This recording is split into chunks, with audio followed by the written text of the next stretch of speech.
Okay, thank you very much, Pasco. I was invited by the organizers to ponder, to think about populism and trust. So I thought perhaps it could be better if I addressed a very specific, concrete question, which is what you see up there.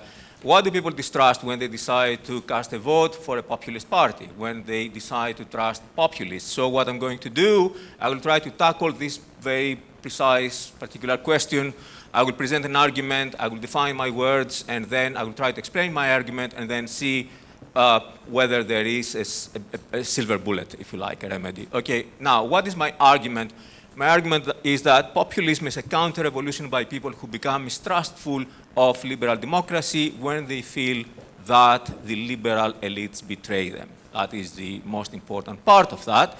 So I'm going to very briefly give a definition of what is populism, what is trust, and say something about the liberal elites. Definitions, what is populism? All right, with all due respect, this is the main topic of my work for so many years. I use this definition always, populism as democratic illiberalism. You understand, of course, what democracy is, but what is illiberalism? Let me give you the three main principles or features of democratic illiberalism. That is, first of all, the idea that societies are divided by one single cleavage, the elites versus the people, not many cleavages, therefore. Secondly, and therefore, because of one single cleavage, there is political adversity and polarization in our societies. And finally, politics depends on majoritarianism, not on rule of law and the respect for minority rights. Fine. How about trust now? I think that the focus should be not just on institutions like trust on the judiciary, the parliaments, etc., but on the very, very principles of liberal democracy. Which are those principles, or liberal democracy, the open society, right? What are those principles? Here is a very rudimentary list. First of all, the primacy of freedom over equality, open and free markets, of course, the idea of multiculturalism in society, minority rights, of course, piecemeal social engineering rather than radical changes, radical breaks in our societies, overlapping consensus, I'm borrowing that from John Rawls, moral individualism, I'm borrowing that from Emile Durkheim, and the idea of life, our lives, as trial and error, the idea that there are not eternal truths and all truths are subject to falsification, if you like. Okay, keep those principles in mind. I will come back to them. Now, why the mistrust, right?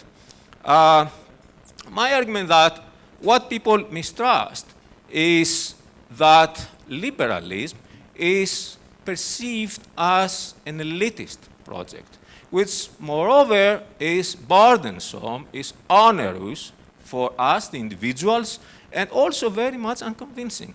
So I will come to those 2 points. The onerous nature of liberalism and the unconvincing. But first of all, let me say something about the elites, okay? So it is political elites that have been responsible in the post-war era for this political liberal project, right? So you get a number of philosophers, politicians, intellectuals, businessmen, other people who have been forged this liberal ideal. So for example, I mean, you get Karl Popper here, Hannah Arendt, or Isaiah Berlin, okay, and many more philosophers. And then it is the politicians all over the world, the Western world, who took up those ideas and promoted the liberal project. So you may get, for example, again, Robert Schuman, or Jean Monnet, or Konrad Adenauer, and many, many more, of course.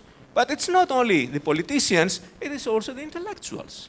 Public intellectuals who very often become involved in politics, who have been responsible for this, promotion of the liberal idea, like Václav Havel, for example, or this gentleman, Mario Vargas Llosa from Peru, or from Canada, Michael Ignatieff. Okay? By the way, all of those have been politicians as well. Bright intellectuals, but politicians. Okay, 2 of those were badly defeated by populist leaders. And then you have the enablers, of course, like this gentleman. Some of you like him, some not. George Soros, which brings me to the modern liberal conundrum. What is that? What is the problem with liberalism? And as I said earlier, there are two problems here. One is the frailty of the human nature, and secondly, the betrayal of the elites. So let me come to those 2 points. Liberalism, first of all, I mentioned that earlier, liberalism is onerous, it's very burdensome. Why? Because it puts on the shoulder of the individuals, like you and me, the burden of freedom. Okay, what does it mean, the burden of freedom? Remember the principles of open democracy, all of those, I'm not going to repeat, of course. Primacy of freedom over equality, okay? But is freedom valuable, after all, in our increasingly insecure world? Can we deal with that, really?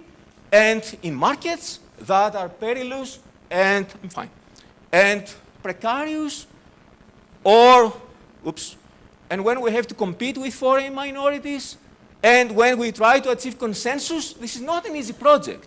And when we have to do that by sticking to moral instead of immoral individualism, and do all the rational thinking that is necessary for that, without certainties in life, and in a life full of post-truths, look at Donald Trump, the Donald, right? So that at the end, liberalism turns into what? And this is the title of a book, turns into, all right, a tax-raising, latte-drinking, sushi-eating, BMW driving, New York Times reading, body-piercing, Hollywood-loving, left-wing freak show. Okay? So you should buy Volvos, by the way. Right, which brings me to the second point. And I'm very, very brief here. I will be very brief here. Liberal elites are also very unconvincing, okay, in their messages. Why? Because they lack political vision.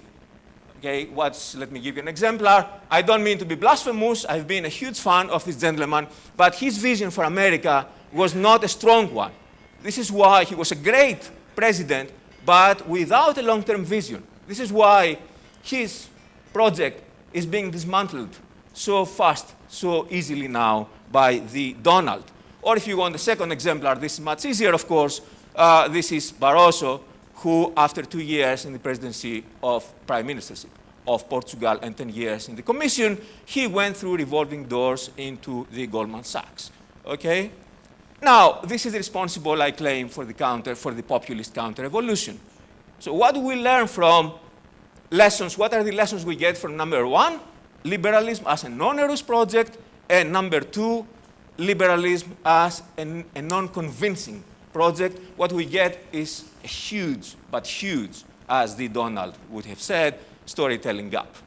So there is not a vision here. So what we need, I think, I claim, is a new compelling narrative about not only values, the liberal values, but about markets, about how government should work in order to produce a new liberal consensus, a new collective action. Because without that, I will use a phrase from the Proverbs, and I will leave you there, where there is no vision, the people perish. And with that, since I'm the last one, I'm leaving that up there for food for thought. Thank you very much.